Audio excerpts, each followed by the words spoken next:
Ladies and gentlemen, what's going on? It's Uche Njoku. I do apologize for coming on a little bit late.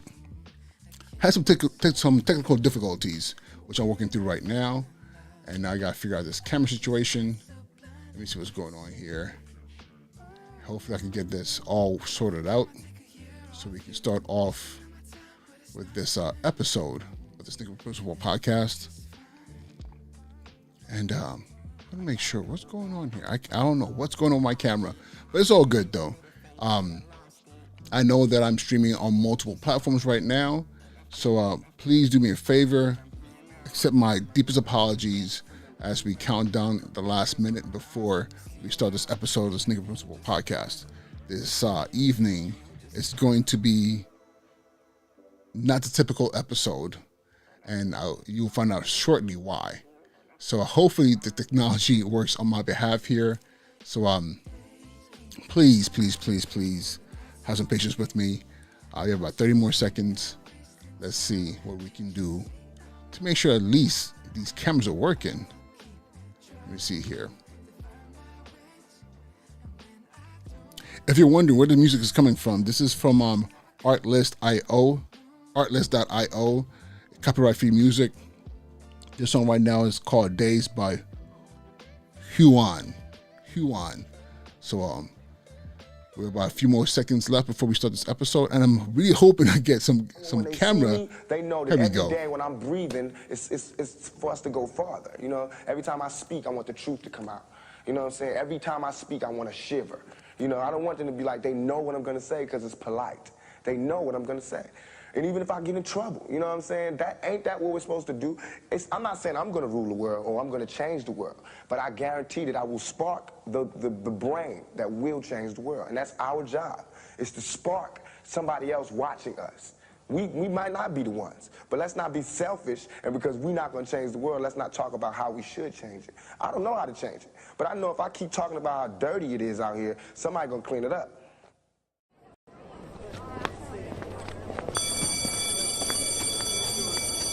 And now he's been promoted.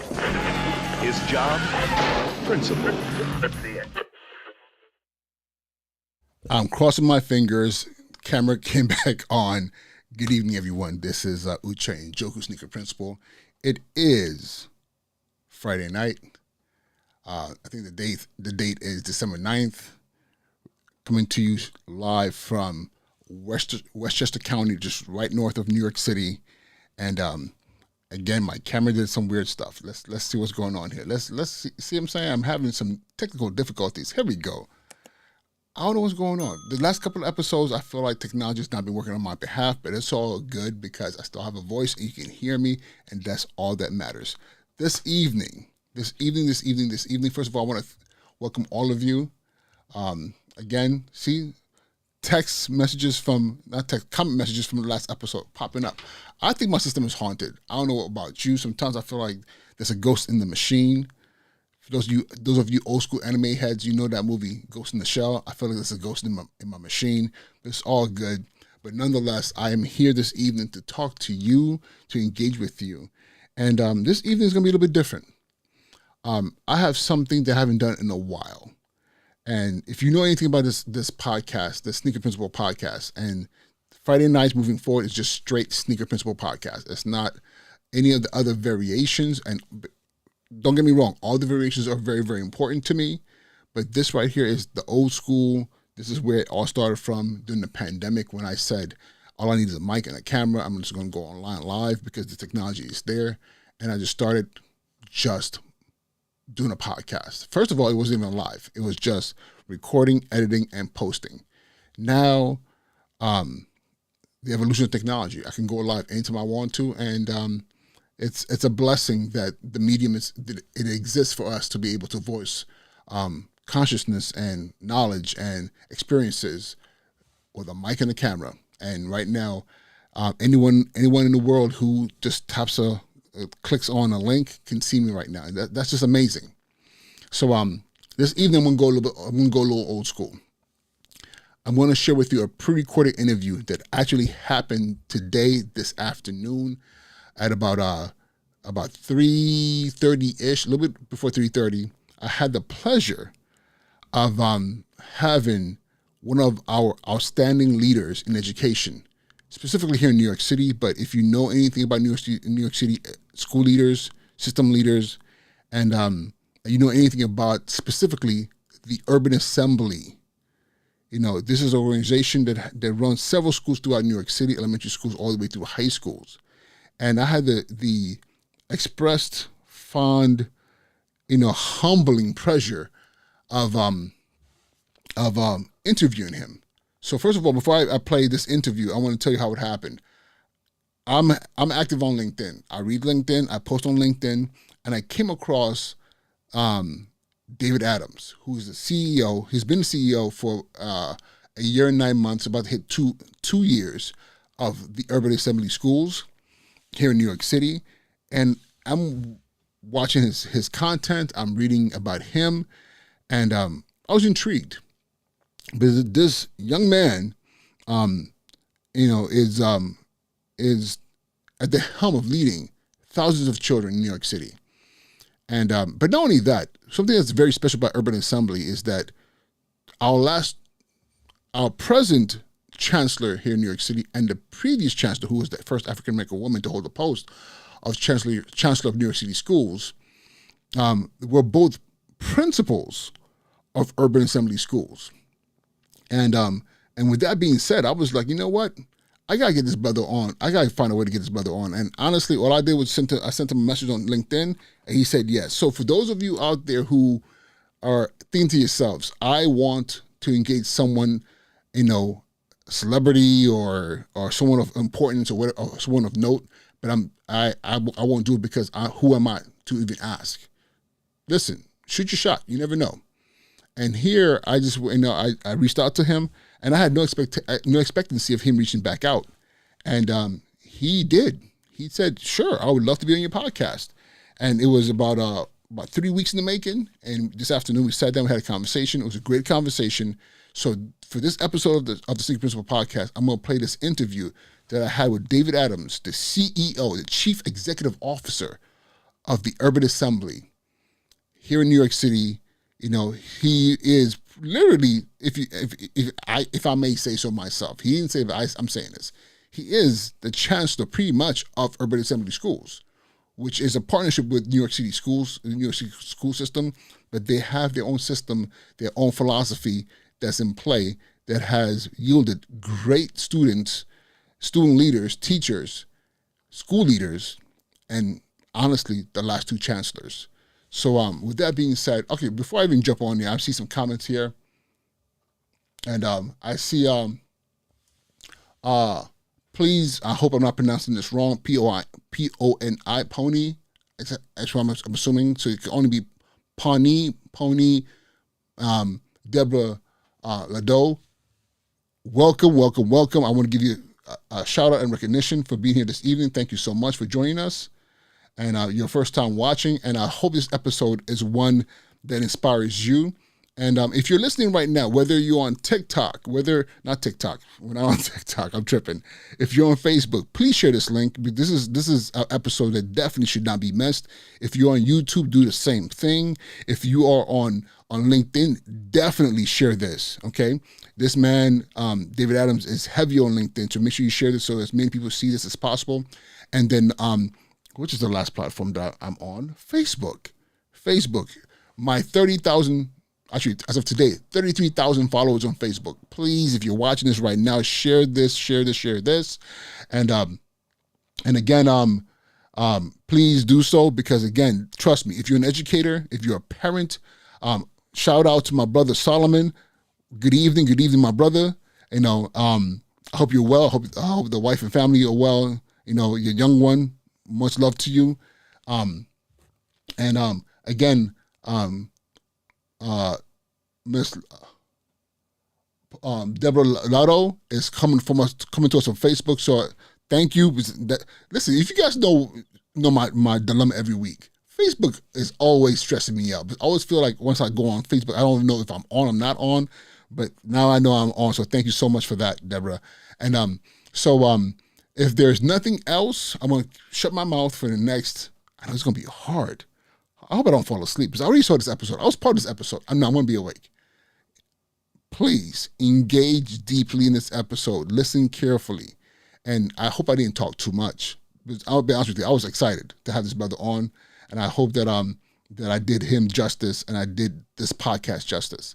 So with that being said, I present to you David Adams, the CEO of the Urban Assembly here in New York City. Where do I start? First of all, hello everyone. This is Uche Njoku, Sneaker Principal, and this is a non-typical episode of the podcast. As you guys know, I do a different series of the different versions of this podcast throughout the week. But it's been a while since I've actually had a guest. The last time I had a guest here was New York City Chancellor David Banks. And I'm very selective of who I bring on as a guest because I want to make sure I'm giving you the best information possible, the best quality of content. And today I have, strangely enough, another David. And this is David Adams, who is the CEO of the Urban Assembly Incorporated here in New York City. And let's just start. First of all, welcome. Because I can sit here and go through all the things that I read about you on the internet, and I don't want to do that. So I'm going to pass the mic over to you and ask you, who is David Adams, and what is it that you do here in this amazing city of ours called New York City? All right. I appreciate being here, Uche. Thank you so much for having me on your podcast. Let me answer your question. Who is David Adams? So first, I'm a father, 2 sons, Elijah and Isaiah. I'm a husband of a beautiful wife, Tamika Adams. I'm the CEO of the Urban Assembly. I am an Army officer, a captain, U.S. Army Reserve, civil affairs officer. And I'm a teacher and a learner. I'm a person who learns from the world, learns from the people around me, and takes that and hopes to elevate the work that we do here in public education. So being a father, being a son, being a brother, being an officer, being a CEO, and being a teacher and learner every single day in 2022. That's awesome. So I find you very peculiar, because a couple of things that You're not the first one. You're not the first. Yeah. So we're gonna have to talk about the military because I don't know if you know I was in the Marine Corps myself. So I heard. I was in the office. I apologize for your decision. But, you can always come out to the better half of the ground forces. Listen. We could do jokes. We could do jokes all day long, because we send the Army in, but eventually you have to send the Marines to save y'all. So but outside of all that, honestly, it's all love and respect. It's all love and respect, and I honestly believe in America as just regular citizens on a daily basis, there is no greater sacrifice than service to country, especially in the military. I respect police officers, firefighters, all our essential workers, but it's something about being a soldier that's very different. It's because once you commit yourself to that, you're committing yourself to the extreme unknown. So every time I come across, every time I come across fellow veterans and those who are active duty, it's a different space in my heart because I know the commitment you're making. People see the glam. We should tell your audience this, Uche, that we were just bantering a little bit, but I got love for the Marine Corps, all the work that you guys do, and what it means to be a Marine and represent that tradition in the United States military, right? So I don't know if your audience knows that we're just kind of doing a little something. Lest they think that Dave Adams doesn't respect the Marine Corps. I think 247 years this year. Did I get that right? Yes. So what? Happy birthday, man. Thank you so much. And again, listen, just for the sake of making sure people understand this is all love, when I was in high school, I was in Army ROTC. And my intention, honestly, off the bat, was to go into the Army. I wanted 82nd Airborne Division. I wanted to be a Ranger. I wanted to be all that, and I kind of stumbled into the Marine Corps, It was a uniform that got you, right? I'm sure. It was a uniform that got you. You know what? It was the uniform, and it was also those damn recruiters. They're like, if you think you're really tough, and I was a football player at the time, I was like, I am tough enough, But no regrets at all. But thank you, and same to you. And back to the conversation. So what's the story that got you into the military, and and also now into education? Well, it's a great question, man. So I was I got into Army coming out of high school, 17 years old, and I was a musician. So I started my career enlisted for 14 years, and I was a bandsman. And what happened? This is completely true. So when you're a bandsman, you spend a lot of time honoring other folks who have done a lot of things, right? Because you got the band, you're doing change of command, the space, and I spent so much time watching people being honored for excellence that I wanted to be the one who was receiving that honor. I looked at these folks and I said, look, they're doing a great job, but I could also do that job, right? I don't mind honoring others. I think that's the right thing to do. But at some point, I was like, I could be up on that stage having this conversation, being worthy. You feel me, right? Like being worthy of somebody saying, put some music behind that man's change of command or something like that, right? So I commissioned as an engineer officer, and I went to basic officer leadership course at Fort Leonard Wood. I was a drill sergeant commander. You see behind me, this will defend, right? Company commander for 3 years. Did some work down in Fort Jackson, turned civilians into soldiers. And currently, I am a civil affairs officer, so team chief over in 411th in Danbury, Connecticut, where make sure my folks know how to shape the human terrain and support the maneuver commander. Wow. That's so hold on here. Um Now education. Because let's be honest here. Most people don't think Army, Marine Corps, Navy, and also think classroom, school building. If anything, it's almost like the schools produces them, and then we turn them into men and women in that space. So what brought you into the educational space? I mean, it's a similar idea because, like, when I think about education, I really think about how do we cultivate young people's ability to contribute to their community, right? Be, know, do, right? Like who they are, what they know, and then what they do with that knowledge. So to me, we think about the purpose of education as cultivating a young person or persons in general ability to contribute to their community and their society. That means skills, right? You need to be able to do some things, but it also is about who you are, right?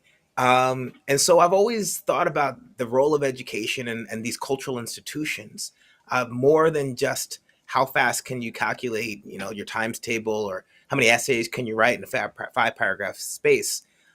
It's this combination of what you know and what you do. And I think when you think about the role that the military has played in society around cohesion and giving us a common narrative around who we are and what we're trying to accomplish in society, vis-a-vis the role we play, and in our education system, and how our education system also plays a role in developing that common narrative. I think there's a lot of similarities and parallels around these institutions and the role they play in cohesion and narrative in American society.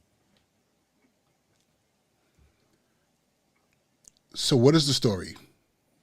What brought you to the school building? Like what was that journey like? Because you said, because I didn't know the part about they said 14 years as an enlisted man, Yeah. then making the transition into becoming an officer.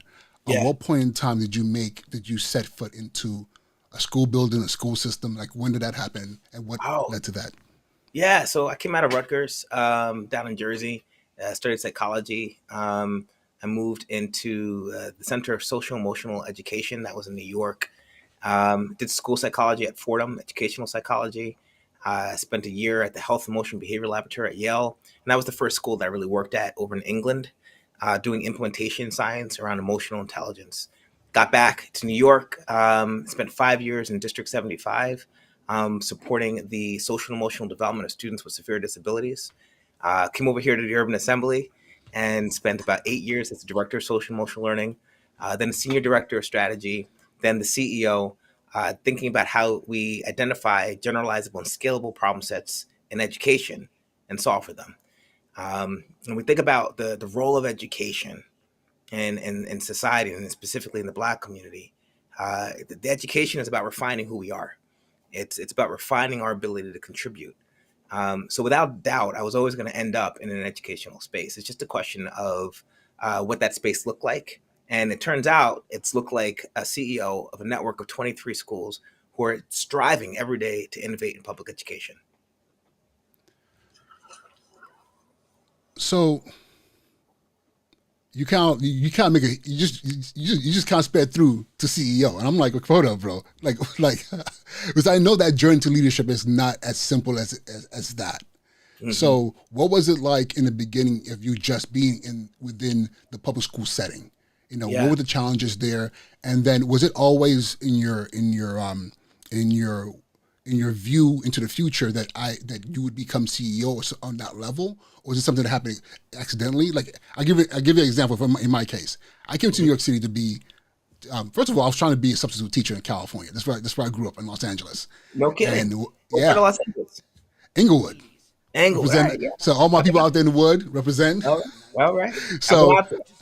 Okay, so I was just trying to be a substitute teacher because my trajectory was law school, know, and I had an aunt who's an attorney who was like, listen, we're Nigerian, we're Igbos, we do it big. So you either go to UCLA, USC, Stanford, Berkeley. That's the only options you have. So she built a plan for me, and part of the plan was you're gonna spend the next 2 years, you're gonna buckle down those LSATs, but while you're doing that, you need to do something that gives you enough time to study. And she was like, you should be a substitute teacher. At the time, there was a hiring freeze in Los Angeles. So I went to University of Rochester, upstate New York. No kidding. Friends of mine, friends of mine were like, from Rochester. Oh, okay. Yeah, she got love for Rochester. The Chester, we say, right? The Chester or the Rock.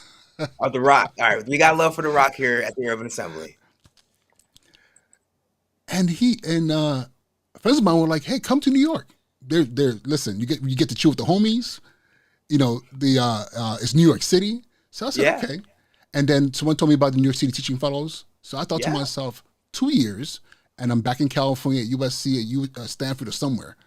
Yeah. 2 years turned into 17 years. If you had told me that I would be a principal of a middle school and a high school in New York City, be a con fellow and all these different things, I'd have been like, what are you talking about? Yeah. So there's something interesting about journeying to leadership.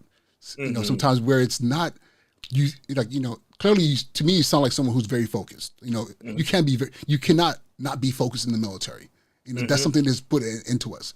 We're mission oriented, right? So mission's critical, mission first. Was that your mission? Like, okay, I'm going to leadership in this space, or was this something that kind of happened, or it kind of developed over time?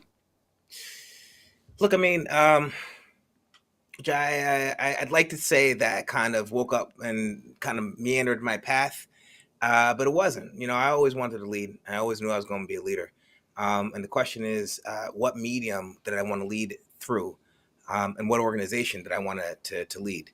And so I had an opportunity. I was 24 when I was working in District 75, and I led the entire expansion of social emotional learning across that district there, and it's about 60,000 kids. And when I got to the Urban Assembly, I had been, leading there for about 5 years, so 29. Had the opportunity to look at the work we're doing at the Urban Assembly and moving from a special education context of social emotional learning and development to a community setting, a community school setting.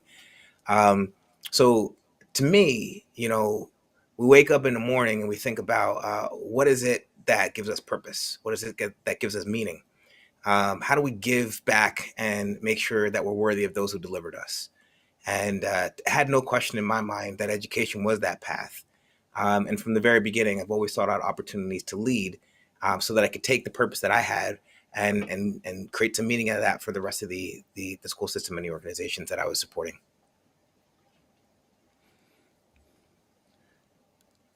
So I know you've been in your role now for a little over a year. That's right. About a year and 9 months. Yeah. So okay. Actually pushing 2 years. Yeah.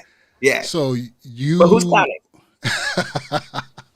It's funny. I say school years is calculated very differently. I hear that. It's like dog years in reverse. Right? In reverse. Yeah. Wow. I was thinking the exact same thing. See, people, we're not that much different. Marines, Army.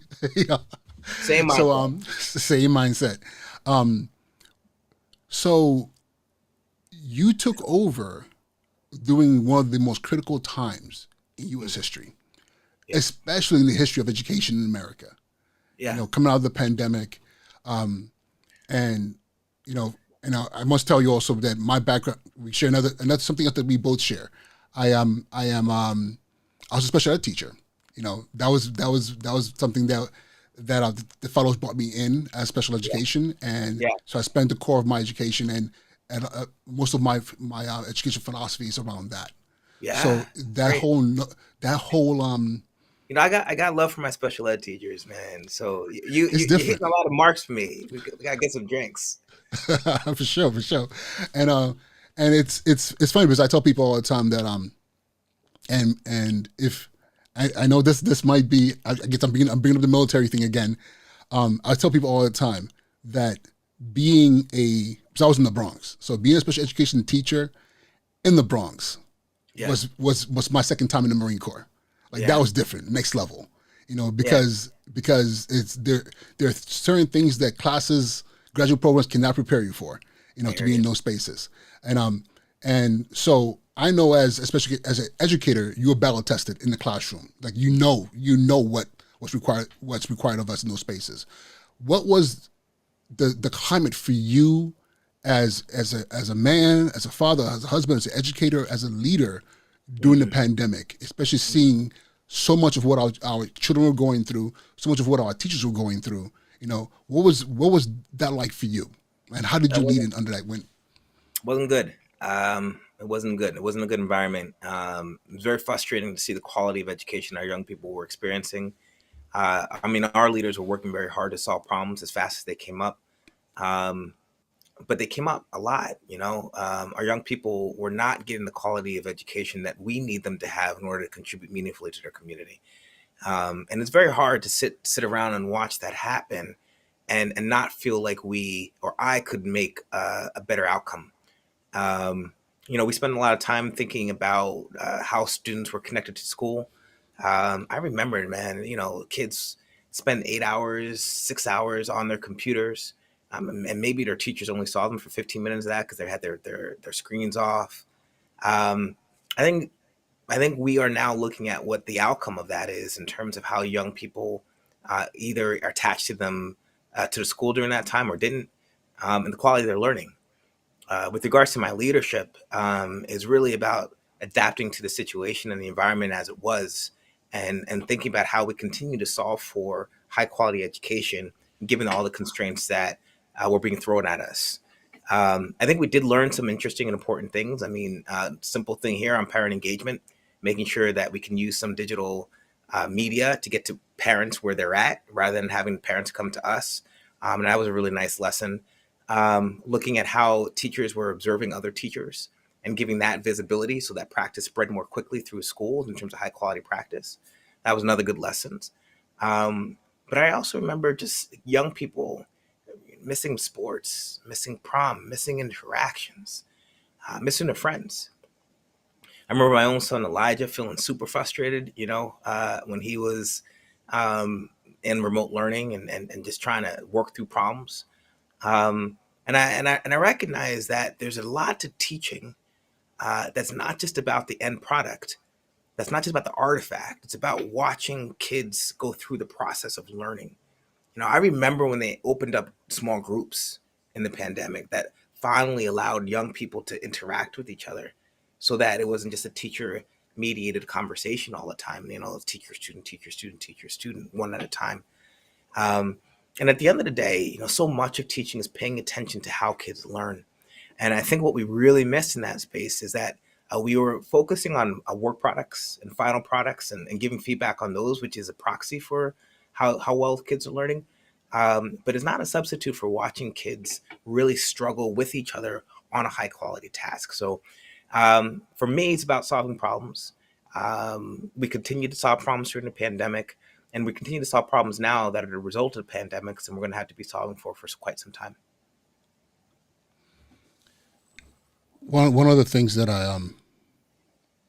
one of the best things that I did during that time frame, I was right in I had just taken over John Jay School for Law in Park Slope, Brooklyn, Mm-hmm. the fall of 2019. So I was a new principal in a new school, Yeah. and I didn't even get through the full year until Yeah.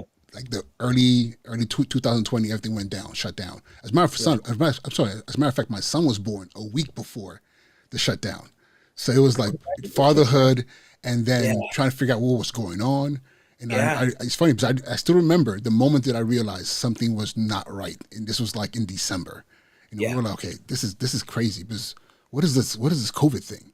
You know, Mm. and that was tough. But during the pandemic, one thing that and it happened because it had to happen. We had teachers dropping left and right. We had teachers who were like, "I'm quitting, I'm leaving." And I remember throughout the whole pandemic, I taught. I was teaching 2 classes each semester, and Yeah. and and I tell a lot of my former colleagues who are principals, like that was the best thing that I ever did, to be in that, on my computer, actually to be in this room just like this. I turned my podcast setup into a classroom, and Yeah. sitting there with kids, and and I couldn't say anything to the teachers when teachers were saying they're not turning their cameras on. I'm like, okay, that's fine, because now I get it. I know why they're not turning their cameras on. There were certain kids who would try to answer a question during my class, and as soon as they turn their mic on, you can hear all the chaos in the background. You know, Yeah. and then I had certain kids who would wait after class, who would wait multiple, just talk to me one on one, and some of them would just say, "I just want to talk to you. I just want to talk. Like, what you want to talk about? I don't care. I just want to talk. Like, I don't get to talk to anybody. I'm just here in the house all by myself." Yeah. So that was something that was very interesting. But the thing too is when we came back into the school building, and I'm pretty sure you saw this. It took a while. It took a very long time to really get the kids feeling comfortable again. I had kids who would freeze in the hallway because of the crowd of kids in the hallway. They would just freeze. Kids who Yeah. would stand in the stairwell say, "I'm not going up to the floor because I'm afraid because I might get sick." And I'm sitting with teachers. Yeah. But then as we came into the space where things started to kind of normalize, Yeah. I think some of the things you said, like the new reality of where our kids were academically, because we know no matter how much we wanted to say there was good teaching happening, there wasn't good teaching happening, and not because of the teachers and not because of the students. How do Yeah. you have good teaching when literally, family members are dying, like you're literally afraid of breathing air, on a daily basis. Going outside was not an option. I have kids who told me they hadn't literally set foot outside in months. In Wow. months. What's about no sunlight, no air outside what's in that house. Wow. So now we came into the building, and this is leading to my next question. We came into the building, we fought and we made it through last year. Yeah. So now we're here now. I think Right. the smoke is clearing. There was a lot of grace given to teachers and students last year. Let's get back to normal, to some sort of normal. Let's really focus on SEL and getting us in the right mindset. Now that we're here, I don't want to say the smoke is cleared, because the smoke hasn't cleared at all. There's still a lot of residuals from that time frame.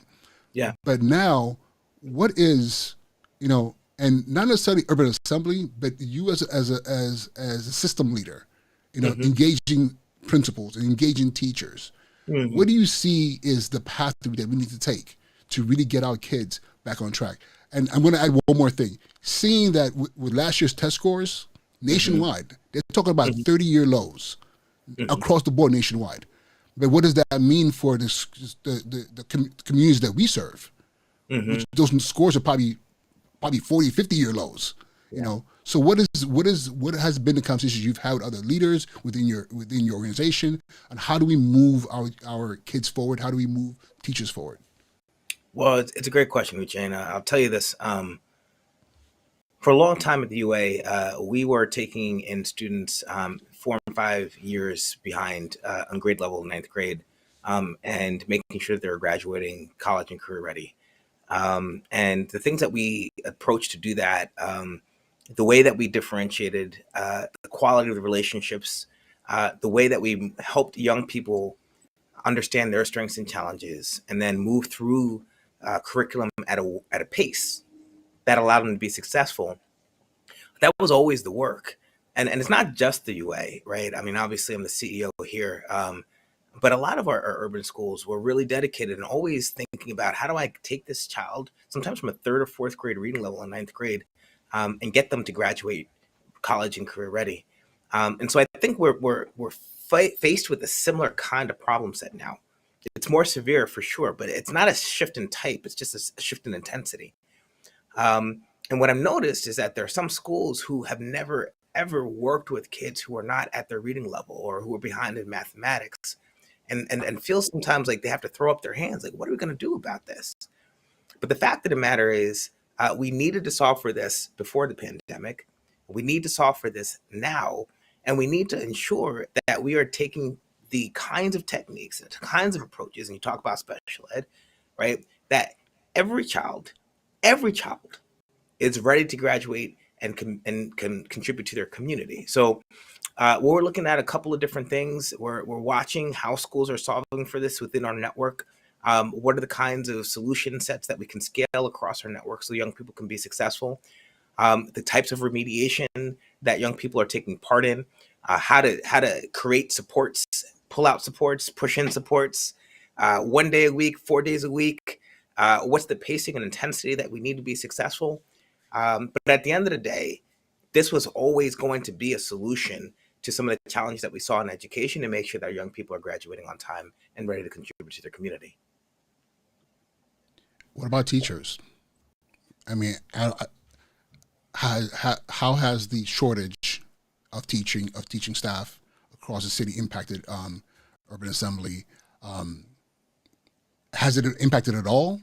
And if it has, what has been the response as far as how do you get more teachers?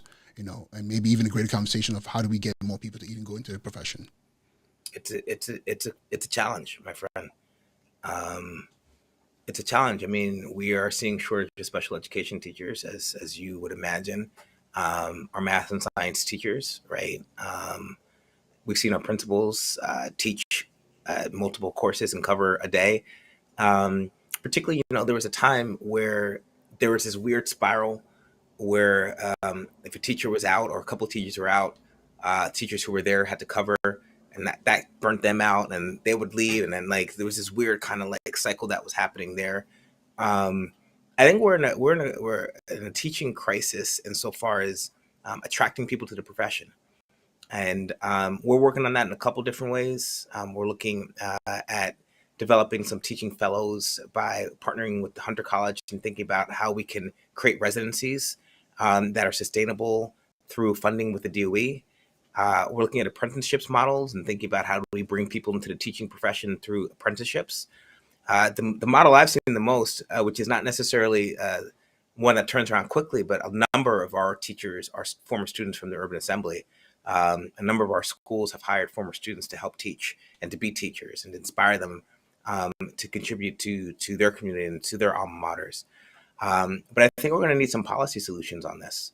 We're going to need some policy solutions to attract the teaching profession, the best and the most ambitious people, because our kids will need that best.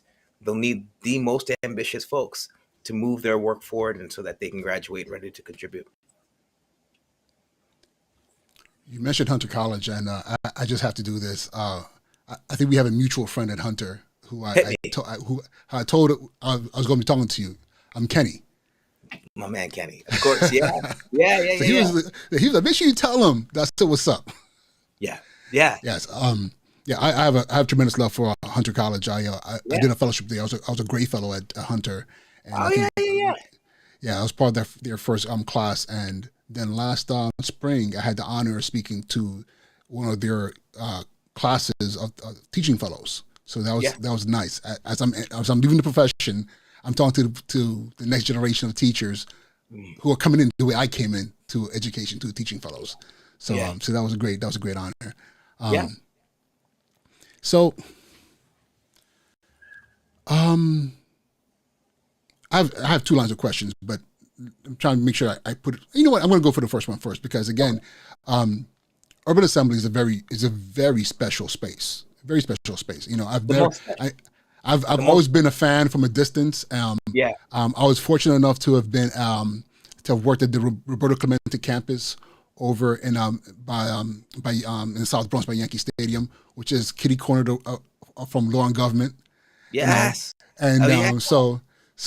and it was during this very interesting, very special time because the principal and Law and Government, who Yeah. finally eventually became a chancellor, Yes. but then I was sharing the same floor with a special school, Eagle Academy for Boys, one. So here I was in the shadow of two great human beings who would literally become chancellor back one after the other.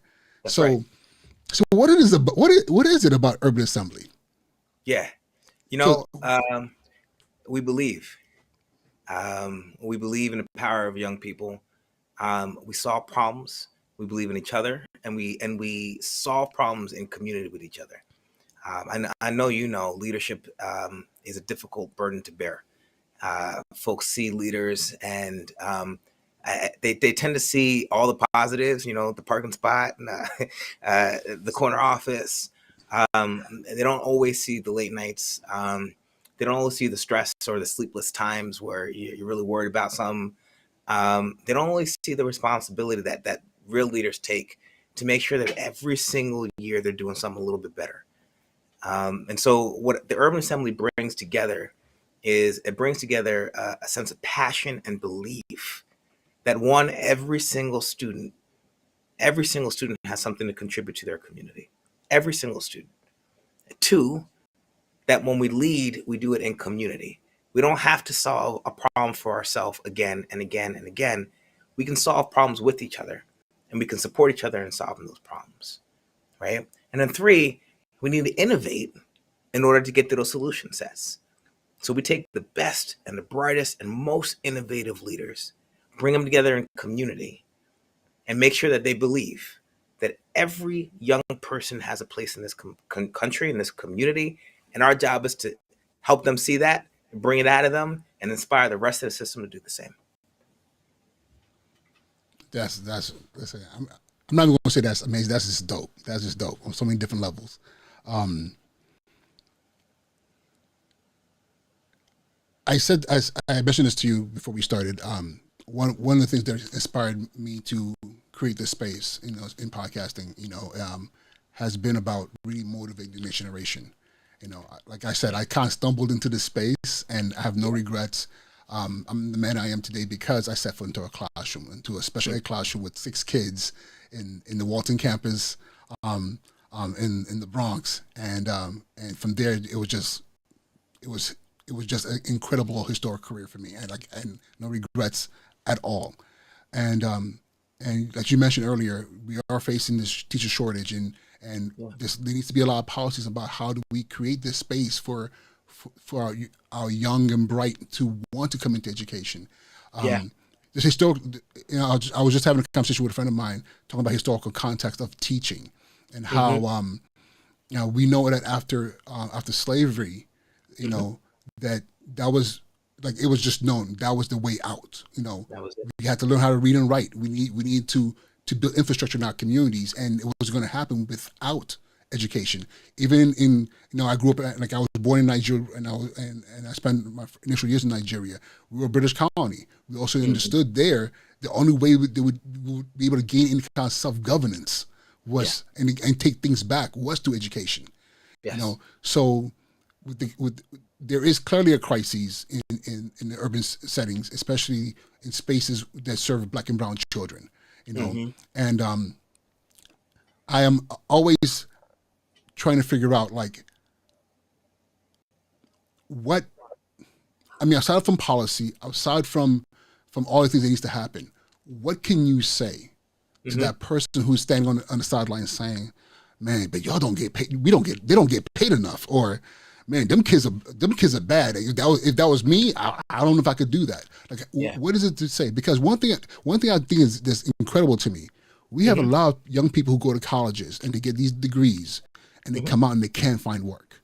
And I've seen them, math majors, engineering majors, and they're opting to go back and be re-educated and get into more debt. And I'm always asking myself, why wouldn't you try the classroom?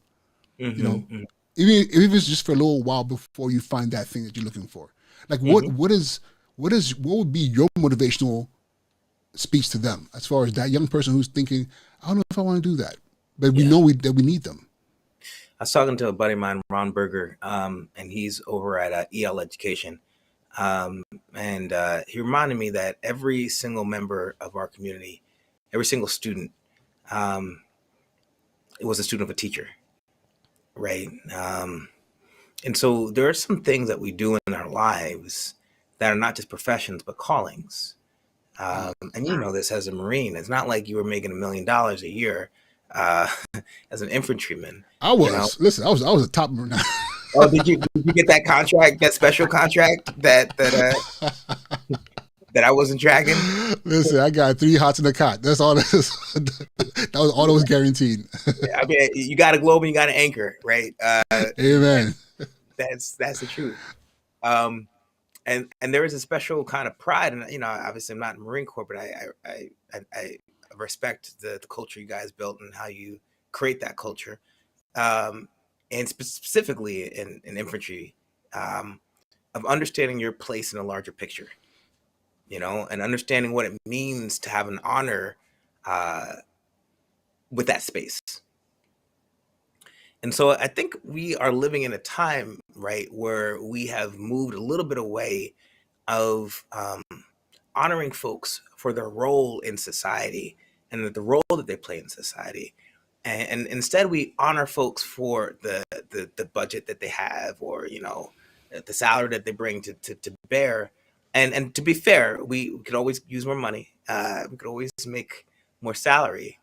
But there's nothing as amazing or as purposeful of knowing that you are playing a foundational role in the story of our country and the story of our communities. And you can't put a salary on that foundation. You know, every young person, every person who's been part of a community has had a teacher who has helped them understand themselves and contribute to that community. And so I think, you know, we could do a little bit better at helping people remember what the teaching profession is. It's about teaching our young people about their role in our society. It's about refining their skills so they can contribute to that society. It's about creating attachments and relationships so that young people feel cared for and seen. And it's just about improving our society and our communities and transmitting that to young people every single day. So, you know, there are some things that are callings. There are some things that are foundational to who we are and what we care about. And teaching is one of those things. So there's a special population of educators that unapologetically that are very important to me. Okay. And that's black men. Mm-hmm.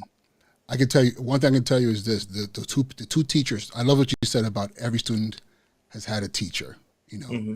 and wow, I want to say two. The 3 most influential men in my life were in the classroom, and actually one was in the front office. Mm-hmm. Mr. Mike, when I was in Nigeria, he's the one who taught me how to read. Mm-hmm. You know, he taught me how to read. And it's funny because I get emotional even thinking about him. I don't know where he is now. I was 9 or 10 years old. I'm 46 now. So we're talking, I mean, God willing, he's still around. But this is in Nigeria. This man, I saw this man every day after school for maybe a good 3 or 4 months, and literally taught me how to read. And to the point where I'm an avid reader, like now, you know, and I think about him, you know, this African man in northern Nigeria. Yeah. And then in Inglewood, California, middle school, Mr. Bailey. This man, Mr. Bailey, well, brother, I hope you're still around. Again, many moons ago, I was a kid who was bullied, but I was the worst kind of kid to bully because I'm gonna fight you. I was little, I was little. I had I didn't sound like this. I was fresh into the country. But my thing was this: I'm nobody's punk. So if you want to say something, I'm gonna throw hands. I got my butt kicked majority of the time. Yeah. You know? But he was a teacher who, and I say this, and of course we cannot do this today. But I remember one day after class, the class was leaving. Interestingly enough, he was my English teacher. So Mr. Mike taught me how to read. Mr. Bailey was my English teacher in the 8th grade. The whole class was walking around the classroom. And what had happened was about 2 weeks before I had gotten into a fight. And have you ever seen the movie The Wood? I don't think I've seen the movie. Okay. Omar Epps, right? Omar Epps was in there, a bunch of other actors. So that's It's like literally the four folks, the 4 dudes on it. 4 brothers in, the 4 brothers in there. Yeah. So if you watch it, the middle school, that was my middle school. That was literally my middle school. The guy who wrote the script graduated a year before I did from that school. So he actually plugged in the names of teachers in the real teachers we had. Well, Miss Hughes, who was our social studies teacher, I got into a fight. She tried to break it up. I thought it was another kid grabbing me. So I threw the meanest elbow, bow, and I knew something was wrong when I saw when the whole class went silent. And I was like, "Oh snap! Who did I hit?" And I was suspended for 2 weeks. Came back to school, and they were going to expel me, but she literally pleaded with the principal like it was not his fault. And I mean, I think I loosened her teeth. Like it was bad. And she should be on my list, but it was what Mr. Bailey did when I got back that changed everything for me. The class walked out of class, and he said to me, Mr. Njoku, come back here. I was like, yes. This man, he was a huge man. He grabbed me by the shirt, threw me against the wall. He was like, what are you doing? I looked at him like just completely just like, what's going on right now? Is this man gonna kick my butt? What's he about to do? He said to me, you are better than that. That woman cares so much for you, and look what you did to her. You are going to stop fighting. Never got into another fight. That was the 8th grade, and this was 1989. Wow. Never got into another fight again. At least not. I mean, military is different, but not a street like, yo, let's throw hands for any reason. Right. The energy and the strength and the truth he poured into me, but he said to me, "You are better than that." That he changed everything for me. Then the third person was Dr. Kenneth Crow, my principal in high school, in 11th grade in ROTC, and I share this story with all my students. I was a cadet captain, and I got kicked out of ROTC my at the end of my junior year because I decided to have a incredible lapse of judgment. We had this air rifles with little pellets, so we decided that we were going to grab the rifles and shoot at each other, because it hurt, but we'll have good fun. Then somebody had the bright idea, let's shoot out the window. This is at school, and we were at campus. So here we are with air rifles shooting out the window at people who are walking on campus. And you're the cadet captain. I am the battalion XO. You're the battalion, so you know what right looks like. I know what right looks like. But that moment that reptilian brain kicked in as a child, and I did what children do, and I remember it was a problem. I knew it was as soon as I realized, because what happened, campus security came in. And I saw them, and all of a sudden I was like, "What did we just do?" And that was an immediate expulsion that was supposed to happen. Like we were firing. It was not lethal, but we were firing air rifles on campus, and we were sent home for 2 weeks. And I was just sitting there like, okay, all the work that I did through high school, the colleges I'm getting into, all this is over and done with, and I came back. I got the call to come back to school. There were a lot of parents who were upset. And I came back to school and no one said anything to me. Dr. Crow said nothing to me, my principal. And talk about just hanging my head low for days. It's like, man, I'm waiting for the other shoe to drop. It never dropped. And I was told later on that he pulled a lot of strings for these young black men who were all honor students, and we were all like second lieutenant, captain, major, like even though it was school, but we knew better. You're right, we knew better. And if he hadn't done what he did, and if he hadn't been my principal at the time, I am 100% certain I would not be here right now. Like that was one of those things where very few kids recover from. So I say all this to say that these three black men at pivotal points, and there's many others who said Yeah. something to me or did something either Yeah. for me to my face or behind my back to keep me moving forward.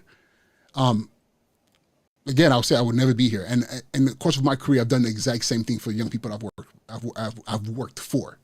So go ahead.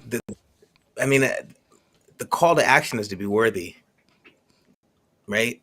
The call to action is to be worthy of those who delivered you and those who delivered us and those who delivered me, right?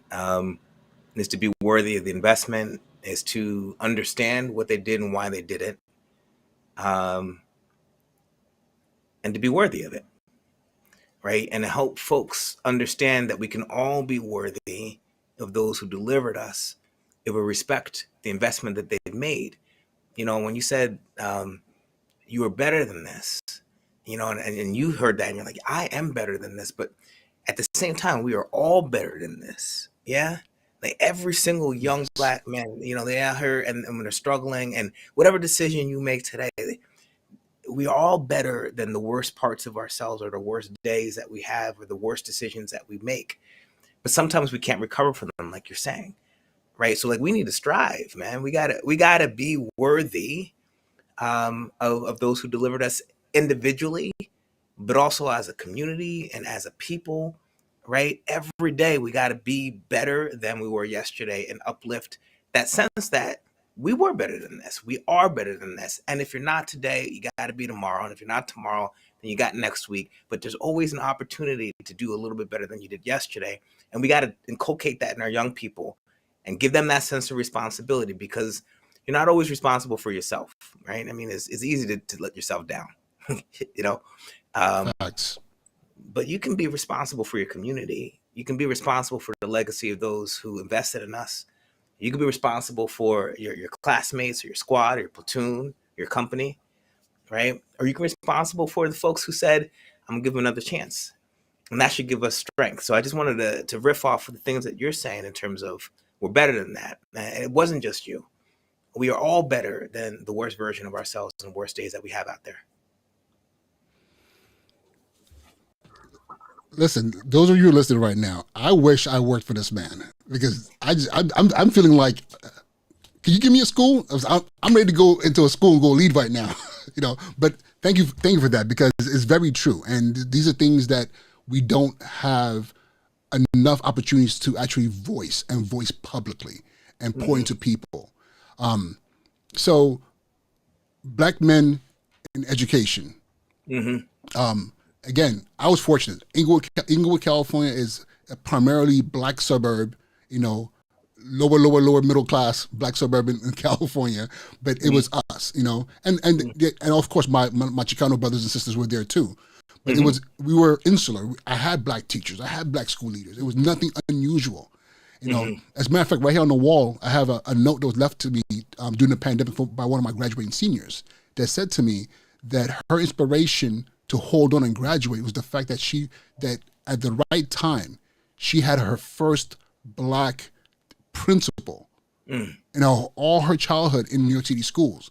And she said it was so inspirational for her to see someone that looked like her that she could lean on, you know. So it's literally like on laminated on my wall right here because I was just like, wow, me? What does that mean? But then, but it also tells me how important we are in school spaces, and we are a rarity across the country.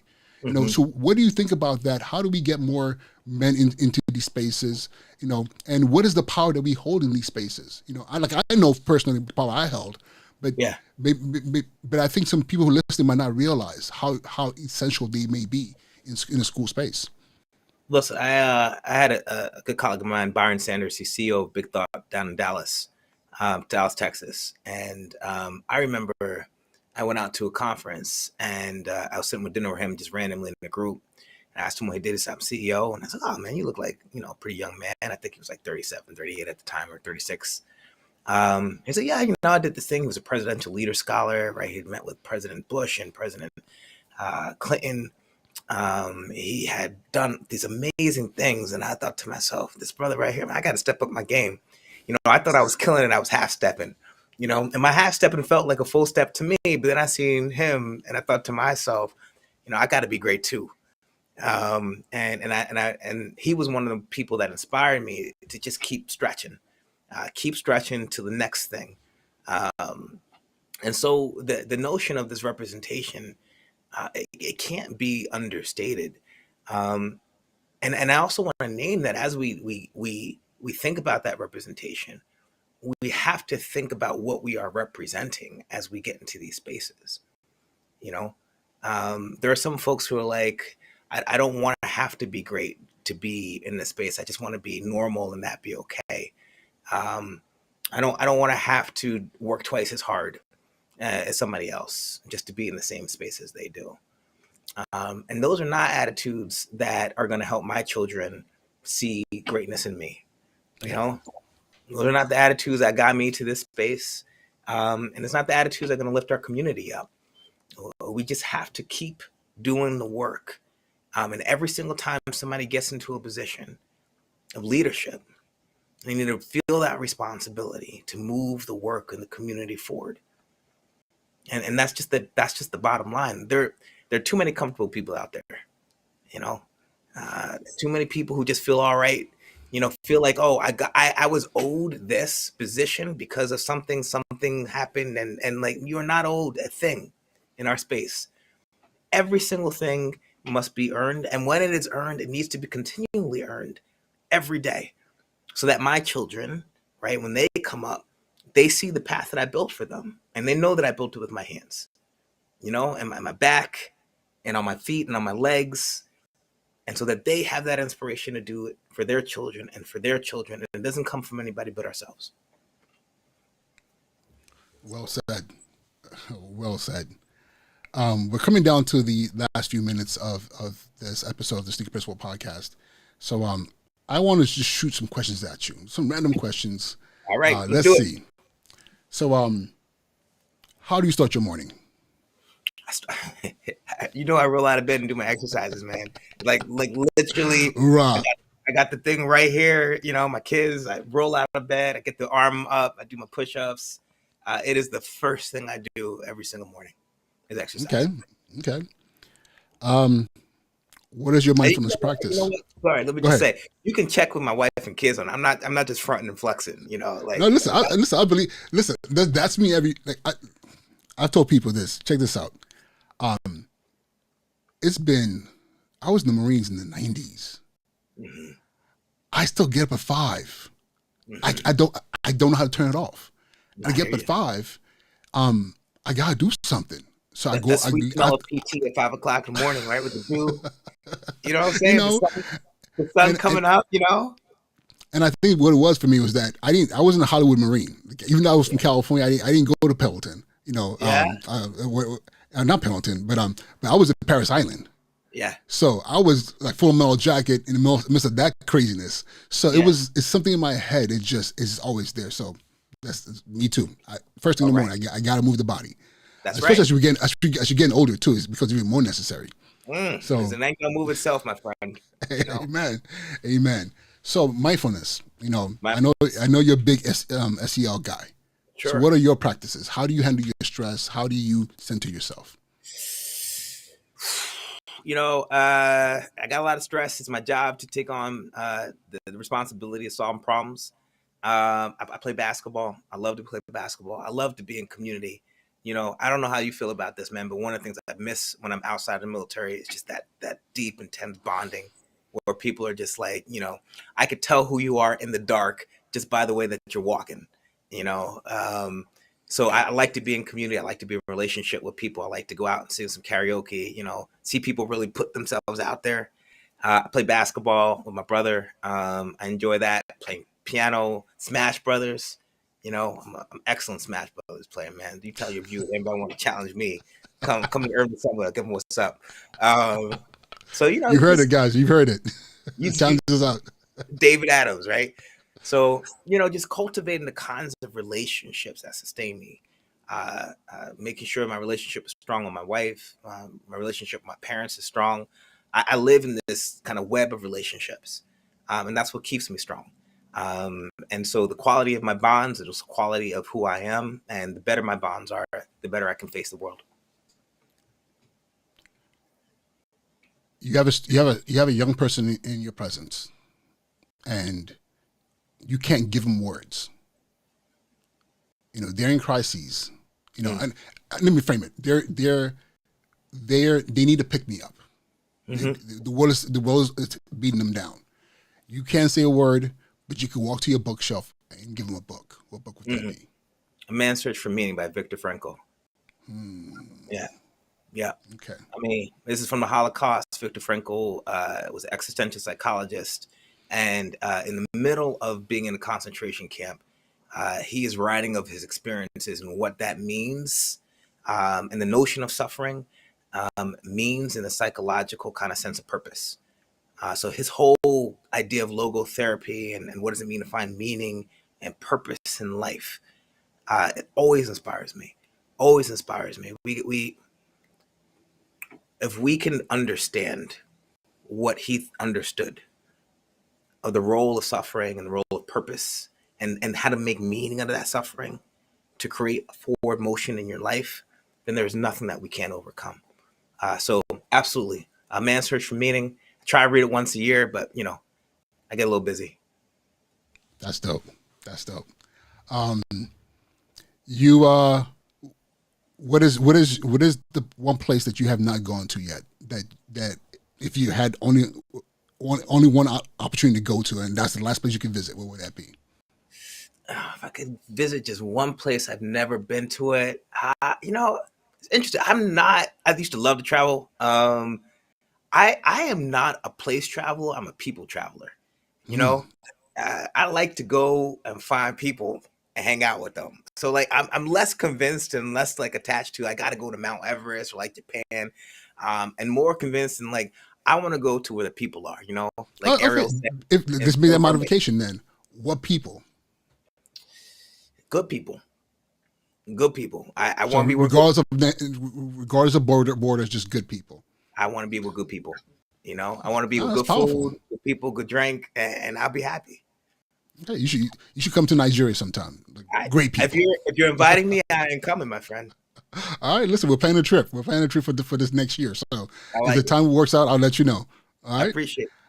Definitely. So and this question I'm taking from my brother Kwame. He asked me this question when I was on his podcast, and I thought it was a dope question. Question is this: if you could sit around a table with three people from history, from present, past, or future, and bring them together for a conversation, who would the three other people on the table be with you?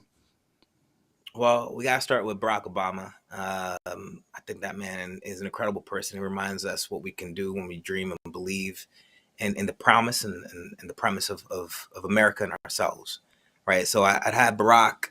Maybe he'd be to the right of me. I'd invite him in from Chicago. Literally right now, from where I'm sitting, he's literally to the right of you, behind you. Right. You got a nice picture, time to sit down. Let's see. I would definitely bring in somebody like Frederick Douglass, because I want him to see the fruits of his legacy. I would want him to know that the path that he paved has created a foundation and a reality that he could only imagine, and the sacrifices that he made came to fruition. So, I bring my brother Frederick Douglass up in here, and he can come to the left of me because Barack is in the right of me. So who's going to sit in front of you now?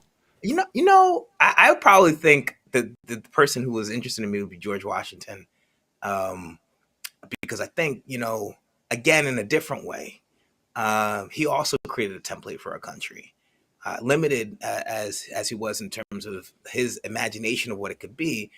That in that limitation still created these amazing notions of things like transferring power, things like stepping down. And I would want him to see some of the limits of his imagination when you see Barack Obama as president, you see Frederick Douglass. But I'd also want him to see what we came to be, right? Because the templates that he created as the first president of our country. So I'd have a conversation and, he would be here, he'd be in front of me, Barack to my right, Frederick to my left. and we all talk about the promise of America, what it was, what it is, and what it could be. And that's how we'd have that conversation. Probably some whiskey, so that take the edge off a little bit, because it might get a little rowdy. Listen, that would be a very, very interesting roundtable. That's awesome. So with that being said, we're at the end of our hour together. So I want to say something to you directly. Thank you so much for this opportunity. I think it's always a blessing to be in a space where I get to hear from another human being, a good human being who's doing good work. Because listen, this is all on video, so I'm going to watch it back again like a good book and take some nuggets out of there. So if you ever see me being interviewed somewhere, and you're like, wait a minute, that's he plagiarized me. I will I will do that. I will plagiarize you. Please do. Amazing nuggets. Thank you so much. And again, your community is very lucky to have you. Leadership is one of those things where too often we take for granted. We think that leadership is position, and it's not position. It's action. You know, it's action, and action that literally doesn't stop. Like you said, there are times where the stress is nonstop. It's always something, another thing. They can go on LinkedIn and see you smiling, taking a picture with kids, but they don't know. They don't know what else is happening in the background, because there's always.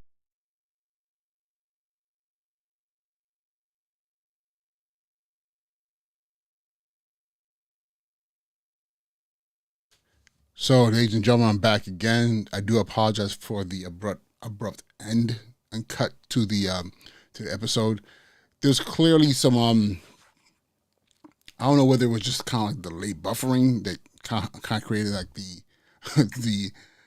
separation of syncing between the voice and the image, but nonetheless, I appreciate all of you who are here and part of this episode. I have to tell you, like, that was a deeply, deeply moving experience for me. And I'll tell you why. First off, two black men, from different worlds, bit linked by heritage. But then what was also interesting is our commonalities. First of all, both served the military. He was in the Army. I won't hold that against him. Just all jokes, the fact of the matter is, like I said earlier in the podcast, the act of service, where you're willing to sacrifice your body for others, is an incredible act of service. Only followed by the service to children and educating. I'll tell you right now, the two greatest things I did in my life were to enlist in the Marine Corps and the decision to not take teaching as just a holding spot before I went to law school. When I got to teaching and I realized this is what I wanted to do, I went all in. For the better part of 17 years, 18 years in total when I include the years that I spent in the Marine Corps working at Carson High School in California. So to be in the space with this man and see what he's doing, and also think to myself, like, man, I understand, I get it, because this is work. This is work that is thankless, and it doesn't matter if you're a principal, if you're a superintendent, if you're a chancellor, if you're a whatever it is a role that people will never understand. This evening, I had dinner with a couple of friends of mine who are in education still, in public school education. So I'm still in education, so don't get it twisted. But they are still actively in the public school system. And I was asked, how is it working from home? How is it, you must be living a good life. And I said this to them. It's something I can't explain, because working in education, being a principal, and all those I've had in education over the past 17 years has been on such a high level of intensity and stress and just working so hard that what I'm doing right now, I know it's a lot of work. I know it's heavy.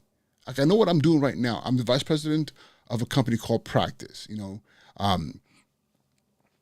if you want to know more, you can go on my LinkedIn. You'll see it. It's www.practicebc.com, and we provide push and pull out and virtual academic supports for students in New York City and across the country. It's a lot of work.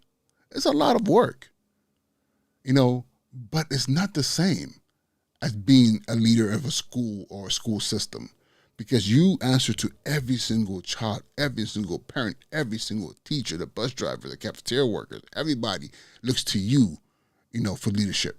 And the closest thing I can compare to that is being in the military. Because if you're a squad leader, all the men in the squad look up to you. If you're a platoon sergeant, every man in the platoon. If you're a platoon leader, everybody in the platoon. If you're a company commander, everybody in the company. If you're a battalion commander, everybody in the battalion.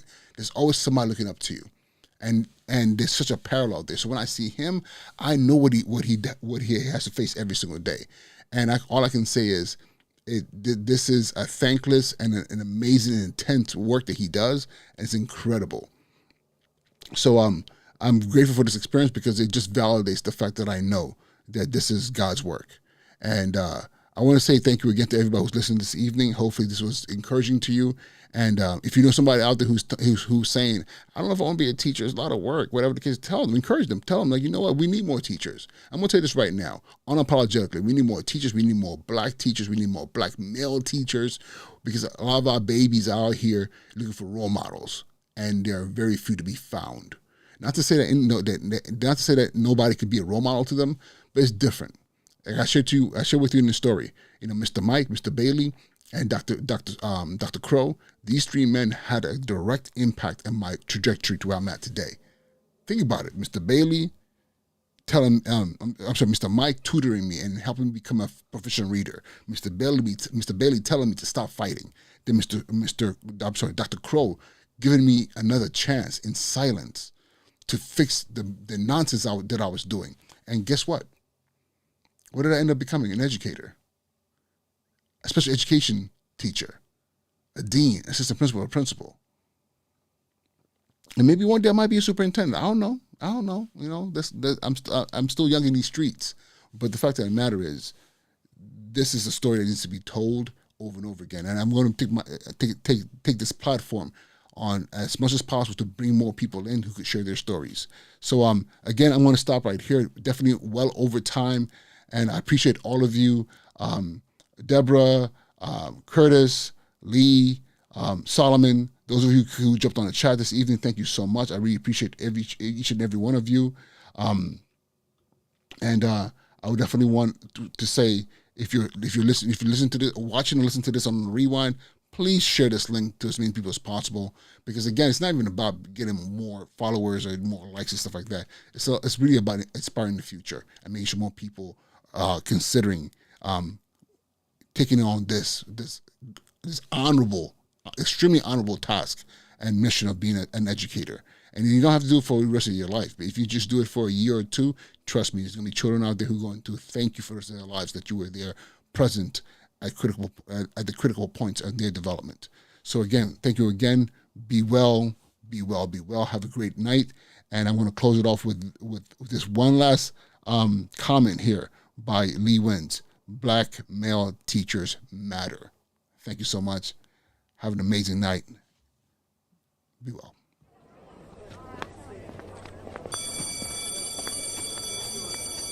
And now he's been promoted. His job, principal.